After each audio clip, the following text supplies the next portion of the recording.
త్రాగటానికి నివసించటానికి అనుకూలమైన లేని పరిస్థితుల్లో మీరు ఉన్నప్పుడు దేవుడు మిమ్మల్ని జ్ఞాపకం చేసుకున్నాడు. కాబట్టి ఈ మంచి దేశాన్ని, విశాలమైన దేశాన్ని స్వాధీనపరచుకోమని దేవుడు మోషే ద్వారా ఇశ్రాయేలు ప్రజలతో మాట్లాడుతూ ఉన్నాడు.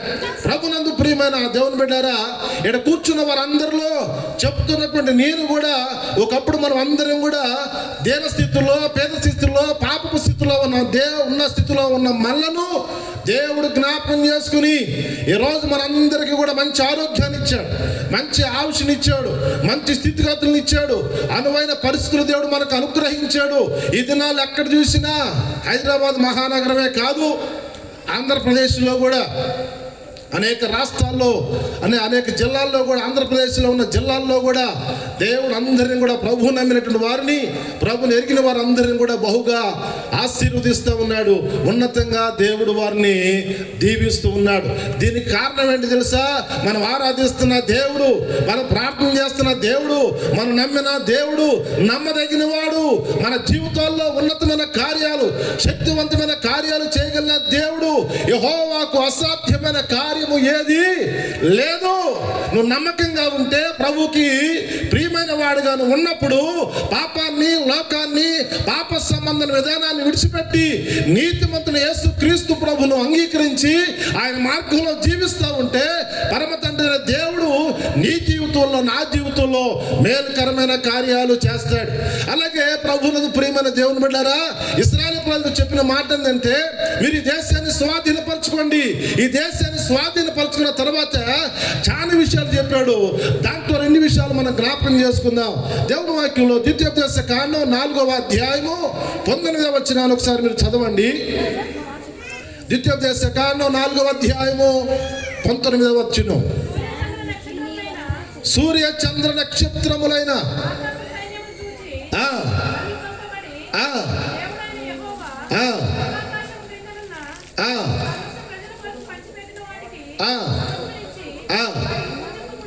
వాటిని పూజింపకుండానట్లును మీరు బహు జాగ్రత్త పడుడి.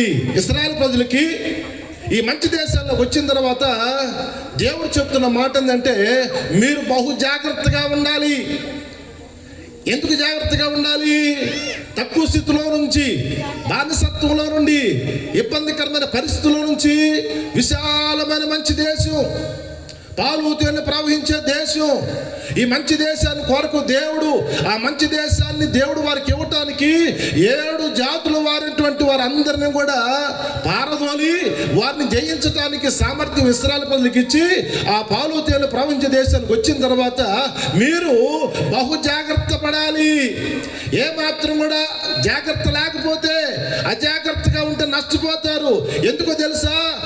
పరిస్థితి మారిన తర్వాత, మన ఆ పరిస్థితి మారిన తర్వాత ఆలోచనలు మారిపోతూ ఉంటాయి. ఒకప్పుడు పేదరికంలో ఉన్నప్పుడు అందరూ భక్తిగా ఉంటారు, పేదరికంలో ఉన్నప్పుడు అందరూ దేవుడు అంటే విశ్వాసం కలిగి ఉంటారు. స్థితి మారిన తర్వాత, హోదా మారిన తర్వాత ఆలోచనలు మారిపోతాయి, మన ఉద్దేశాలు మారిపోతూ ఉంటాయి. ఎందుకో తెలుసా? మా ఏరియాలో అంటూ ఉంటారు, ఒక ఆవంట ఏం చేస్తూ ఉందంటే, అదృష్టం బాగుండి రాణైపోయింది, అదృష్టం బాగుండి రాణైపోయిన తర్వాత ఆమె పల్లకీలు మోసుకెళ్తూ ఉన్నారు. పల్లకీలు అంటే మనుషులు మోసేవాడు. పల్లకీలతో మోసుకెళ్తూ ఉంటే ఆ రాణిగా ఉన్నట్టు ఆమె చెలికత్తులతో అడుగుతుందంట, ఆ వంకరగా ఉన్నవి ఏంటి అని అడిగిందంట. ఆ వంకరగా ఉన్నవి ఏంటి అని అడిగితే వాళ్ళు చెప్పారంట, నువ్వు నిన్నటి దాకా అమ్మేవి చూసావా, నువ్వు అమ్మేవి చూసావా, అయ్యే అని చెప్పారు. కొంతమంది నీ స్థాయి పెరిగిపోగానే మన ఆలోచనలన్నీ మారిపోతూ ఉంటాయి. దేవుడు మన జీవితంలో స్థాయి ఇస్తాడు, స్థితి ఇస్తాడు, కానీ దేవునికి దూరం కాకూడదు.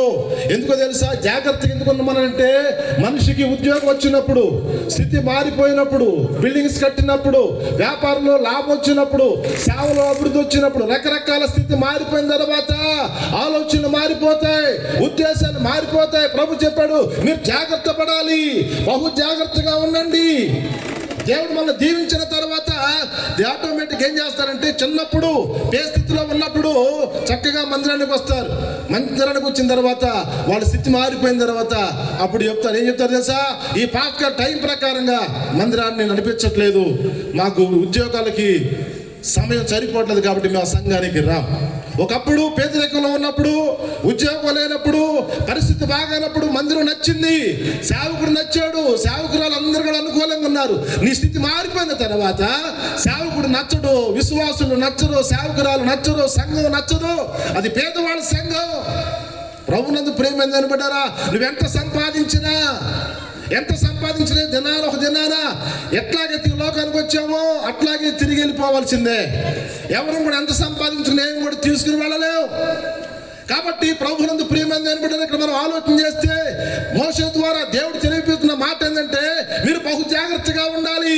దేవుడు మనల్ని దీవించిన తర్వాత, దేవుడు మనల్ని హెచ్చించిన తర్వాత, దేవుడు మనల్ని నిలబెట్టిన తర్వాత, దేవుడు మనల్ని ఘనంగా చేసిన తర్వాత మనం జాగ్రత్తగా ఉండాలి. ఇశ్రాయేలు పనులు జాగ్రత్తగా లేకుండా రకరకాలుగా దేవుడి నుంచి దూరం అయిపోయే సందర్భాలు ఉంటాయి. మనిషి జీవితంలో కూడా అంతే.